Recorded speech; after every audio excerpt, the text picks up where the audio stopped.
She didn't know it then that Daniel had already done the math.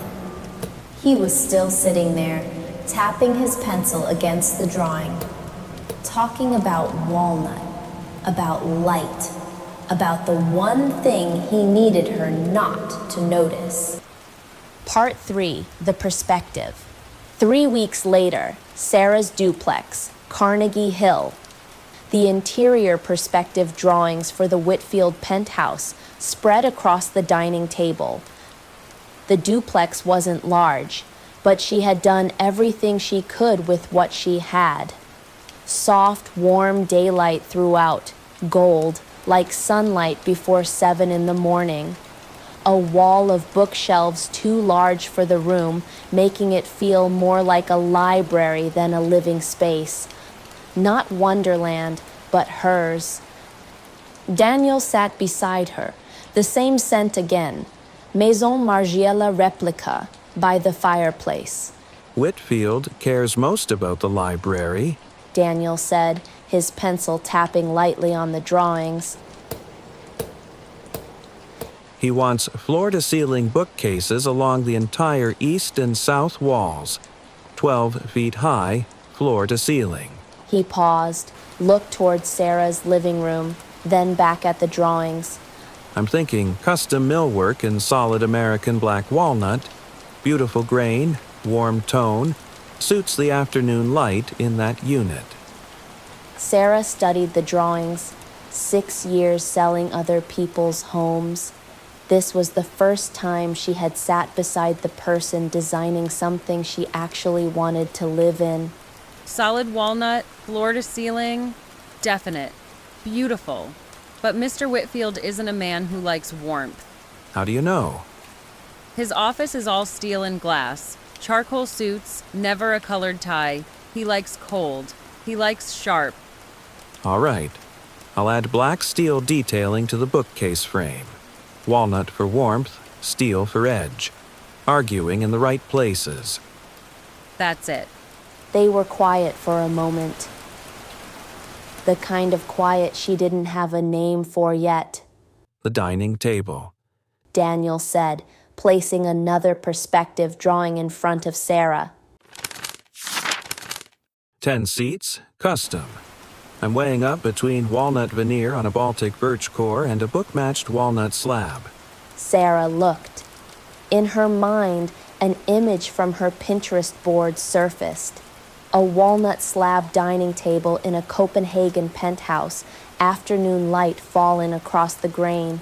The kind of beautiful that stops you before your mind catches up. Book-matched walnut slab, she said without hesitation. Veneer is beautiful but too flat. Walnut slab is different. The grain feels more alive. No two pieces are ever the same. She studied the drawing for another few seconds. Whitfield pays for things that are unique, not things that only look unique.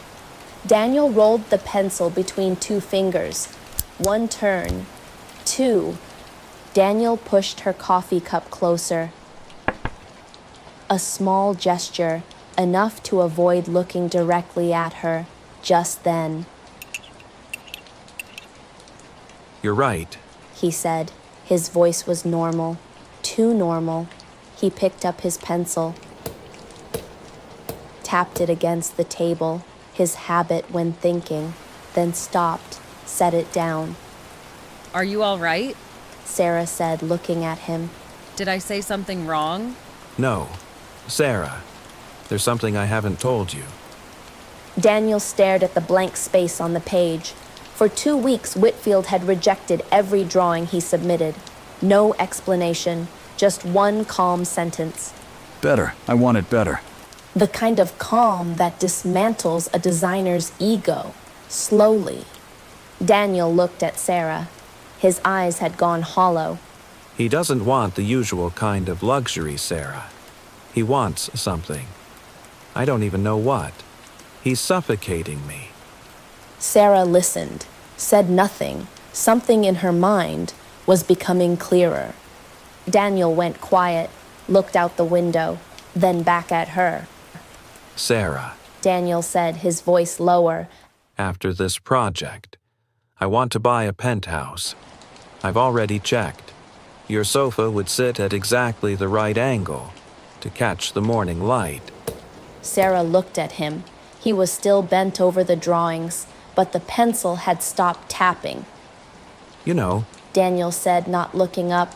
the first time I came to this duplex, I went home and couldn't sleep. She waited. Everyone I've ever designed for, they hire me to tell them what they want. Marcus Heller told me, I want to feel happy when I walk through the door. I had to go find what happiness looks like for him. You're different. You already know. I just need to be good enough to deserve to listen. He stopped, finally looked at her. I'm afraid of the day you realize I'm not good enough. Sarah wanted to say something, but she chose silence because she thought silence was the clearest way to say, you're enough. She didn't know then that it was the last chance she would have to let him feel that. After the Whitfield project, I'll have what I need. He said, calm. The design fee for this project is the largest of my career. Outside the duplex window, Manhattan glittered. Somewhere to the northwest, Wonderland residences, the 23rd floor, still unfurnished, waiting for Daniel to turn it into something worth $13 million. She didn't know then that in Daniel's mind, the calculation was already done. Part 4, The Workshop. 6 weeks later, Thursday, 9 a.m., Whitfield called. Sarah, are you free today? I want to inspect the workshop. They're about to move into the millwork and furniture phase. I'd like your opinion. The Bentley crossed the George Washington Bridge into New Jersey, an hour's drive. Whitfield was quiet, long enough for her to think about several things. Why didn't you ask Daniel to come today? I wanted an independent opinion. Daniel has an interest in the project.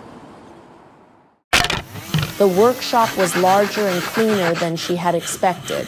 The smell of wood, adhesive, and PU lacquer. The smell of a workshop running at full capacity. Miguel, the floor manager, a craftsman in the true sense, led them through. Sarah stopped at a long table lined with material samples. She picked one up, thin as heavy paper, the grain too fine to be something. That would end up laminated onto something else. Veneer? She asked Miguel. That's right. Oregon walnut, 1/42 of an inch, premium grade. Miguel handed her another sample, the same walnut grain, warm brown, pressed onto a Baltic birch panel. One piece now. How do you finish the edges after pressing? She asked, the natural question of a woman curious about technique. Solid wood banding, same walnut, from the outside, indistinguishable from solid. How much difference in price compared to solid? Significant, He said, one word. On the way back, Whitfield asked. What did you like most about the unit? His voice was even, but the question wasn't one a client should ask. Too many things to love, James. But the Western afternoon light, that's what the money's really for. 3 to 5 o'clock, it comes in at exactly the right angle. You paid an extra $300,000 for that floor. Worth every cent. Whitfield nodded, said nothing more. That afternoon, Daniel messaged, Mr. Whitfield just confirmed the workshop. Shop drawings have been sent. 21 weeks later, that door will open. So perfect it can't be looked at directly.